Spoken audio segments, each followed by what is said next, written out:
À mon ami du monde voisin, je t'écris depuis une pièce tranquille où la gravité est réglée à 0,8. Le clavier est stable, la tasse ne glisse pas, la fenêtre laisse entrer un air très doux. J'ai choisi cette gravité légère pour ménager mon dos et mes idées. Ici nous pouvons modifier beaucoup de choses, alors je t'explique calmement sans ajouter de bruit. Je travaille comme mainteneuse au registre des lois, et je relis des propositions de mise à jour envoyées par des citoyens. Dans notre monde, les lois locales sont ouvertes à la discussion publique, et c'est normal pour tout le monde. On rédige une demande claire, on décrit le but, on anticipe les effets attendus, et on publie le tout en accès libre. Des équipes indépendantes testent la proposition dans des zones limitées, et personne ne touche au reste tant que les preuves ne sont pas solides. Quand un changement passe les tests, il est voté, signé, archivé, puis déployé à petite échelle. Si un quartier refuse, il garde l'état précédent, et cela ne choque personne, car la compatibilité descendante est une valeur forte. Nous appelons ces essais des bacs à sable, et l'entrée y est marquée par des panneaux simples et lisibles. Les visiteurs savent que la gravité, la lumière, le temps ou la chimie peuvent légèrement changer dans ce périmètre. Les habitants aiment bricoler des usages précis, par exemple pour la rééducation, pour l'art, ou pour l'agriculture en milieu sec. Dans ma ville, il existe un parc avec une gravité douce pour les personnes âgées, et la démarche a sauvé beaucoup de hanches. Les kinés ajustent la valeur chaque matin, et ils publient les données d'accidentologie et de fatigue musculaire. Les enfants profitent aussi de ce parc, mais ils portent des ceintures avec capteur de retour au sol. Les garde-fous sont visibles et rassurants, et personne ne s'énerve, car tout a été expliqué avant le vote. Nous avons appris à parler simplement des choses qui paraissent techniques, et nous évitons le jargon inutile. Je me souviens d'un chauffeur de tram qui traverse 3 quartiers avec 3 frictions différentes. Il décrit toujours le léger bruit au passage de la frontière, et il garde une distance de freinage adaptée à la section. Il dit que le confort des voyageurs s'est amélioré depuis l'introduction d'un asphalte à micro-réglage de friction. Dans une autre rue, une infirmière mainteneuse a demandé un retour en arrière rapide après une complication chirurgicale. Le bloc a basculé sur une chimie standard durant 20 minutes, le temps de stabiliser une hémorragie. Elle a pleuré en sortant, mais elle a publié un rapport clair pour que personne ne répète l'erreur de configuration.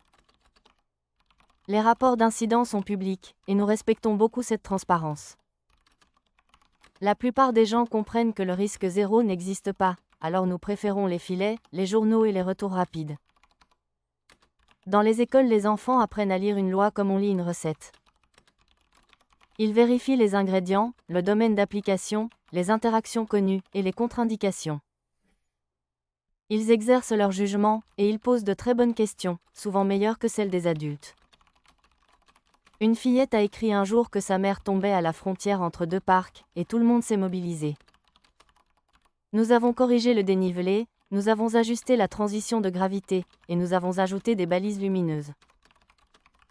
L'affaire a été réglée en 24 heures, et le journal public garde la mémoire de chaque étape. Des artistes travaillent aussi sur des zones dédiées, et ils créent des couchers de soleil non répétables. Ils jouent avec des spectres lumineux légèrement déplacés, et cela produit des rouges très profonds. Les gens restent longtemps devant ces couleurs, car elles apaisent la respiration. Un jour, un théâtre a demandé l'activation d'un réglage qui renforce l'empathie à courte distance. La demande était claire, et tout le monde voulait tenter l'expérience pendant un festival local. L'effet a été plus large que prévu, et les mensonges sont devenus difficiles dans 3 pâtés de maison. Certains couples se sont dit des choses dures, et pourtant ils se sont ensuite embrassés longuement. Le quartier a vécu une secousse, mais la plupart des habitants parlent aujourd'hui d'une grande purification. Le rapport a insisté sur les limites, et nous avons inscrit des garde-fous stricts pour l'avenir. Tu veux peut-être savoir comment nous gérons les conflits entre quartiers. Nous avons un protocole d'interopérabilité très simple, et il surveille les interactions de bordure. Si 2 lois locales créent un effet dangereux, une règle de priorité coupe l'effet au franchissement. Les ambulances disposent d'un passage neutre, et elles ne subissent aucune variation pendant leur trajet. Les cartographes dessinent des cartes lisibles, et ils ajoutent des notes de sécurité. Les touristes utilisent une application entièrement hors ligne, et elle leur signale les réglages du secteur. Nous essayons de ne pas épuiser les visiteurs avec trop d'options, alors les menus sont courts et clairs.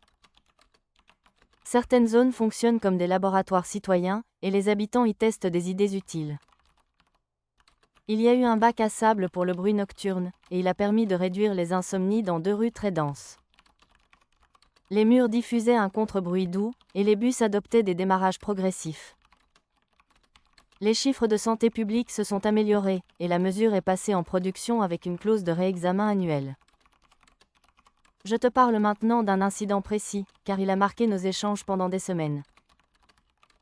Nous avons testé un réglage de causalité probabiliste, et nous pensions qu'il restait confiné à 4 pâtés de maison. Le but était d'étudier la prise de décision sous préavis limité, et de voir si la créativité gagnait du terrain. Un ancien réglage d'art a ralenti la décohérence locale, et l'interaction a donné des notifications venues du futur. Les gens recevaient des impressions très courtes, comme des petits indices d'une minute à l'avance. Une musicienne disait sentir la bonne note avant de penser à son doigté, et un boulanger sortait le pain au moment parfait. Ce phénomène a fasciné tout le monde, mais il a aussi lancé une course étrange au micro-avantage. Certains voisins ont pris peur, et d'autres ont tenté de jouer avec ces impressions. Nous avons interrompu le test quand une voiture a freiné trop tôt devant un passage sans piétons. Le comité a réuni des citoyens tirés au sort, et nous avons débattu pendant une fin d'après-midi entière. La question était simple. Devons-nous rétablir l'état antérieur tout de suite, ou corriger finement l'interaction ? Une majorité a choisi la correction par un pare-feu causal, et nous avons appliqué ce correctif dès le lendemain. Le pare-feu coupe toute boucle d'effet au-delà de 2 sauts temporels, et il empêche la propagation incontrôlée. Les artistes ont gardé un accès très limité à l'ancien réglage, et ils doivent obtenir un accord nominatif des visiteurs. Les soignants ont demandé un canal de secours pour certaines urgences, et ce canal s'ouvre avec un double consentement. Le rapport d'expérience est public, et il servira aux promotions suivantes pour ne pas répéter les mêmes erreurs. Je sais que ce récit paraît inhabituel, mais ici tout cela est devenu ordinaire. Les voisins discutent de lois locales comme on parle de compost ou de feu rouge. Les mots sont routiniers, essai, retour, mise à jour, désactivation, réactivation, évaluation. Nous évitons les pouvoirs secrets, car ils blessent vite, et ils abîment la confiance. Toute personne peut suivre l'historique d'une loi, et elle peut proposer une amélioration. Les désaccords existent, mais nous avons appris à les décrire plutôt qu'à les crier. Un médiateur pose des questions courtes, et il reformule pour couper les malentendus. Nous tenons beaucoup à la clarté des phrases, car la clarté protège les corps. Je garde en mémoire un vieux couple qui vit dans une bulle sans oubli. Ils avaient demandé ce réglage pour soigner une amnésie, et ils se sont retrouvés avec une mémoire trop fidèle. Ils disent que la joie est profonde, mais que le chagrin ne passe jamais, alors ils organisent des cercles de parole. De jeunes voisins viennent écouter, et ils sortent plus attentifs à leurs promesses. Dans ce monde, la responsabilité s'apprend tôt, car agir sur une loi touche les vies des autres. Nous signons chaque proposition avec notre nom, et nous décrivons les risques, même si cela freine la popularité. Une bonne proposition inclut un mode d'échec, et elle prévoit un retour simple vers l'état précédent. Les mainteneurs évaluent la durée de vie de chaque réglage, et ils demandent une date de relecture. Nous appliquons le principe de patience, et nous refusons les déploiements massifs sans ralenti. Les chiffres aident, mais la voix des habitants compte autant que les courbes. Nous invitons des personnes directement concernées, et nous les laissons parler sans limite de temps. Le registre enregistre les voix, puis il publie des résumés accessibles.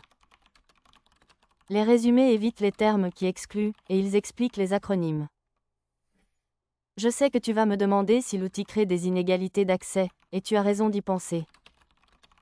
Certains quartiers maîtrisent mieux l'écriture des propositions, et cela crée un biais au départ. Nous avons ouvert des ateliers d'écriture, et des personnes formées aident à formuler sans prendre la main sur l'idée. Les ateliers prêtent du temps et des ordinateurs, et ils ne sélectionnent pas les sujets. Une règle interdit aux ateliers d'être financés par un groupe intéressé par le résultat, et cette règle est vérifiée tous les 6 mois.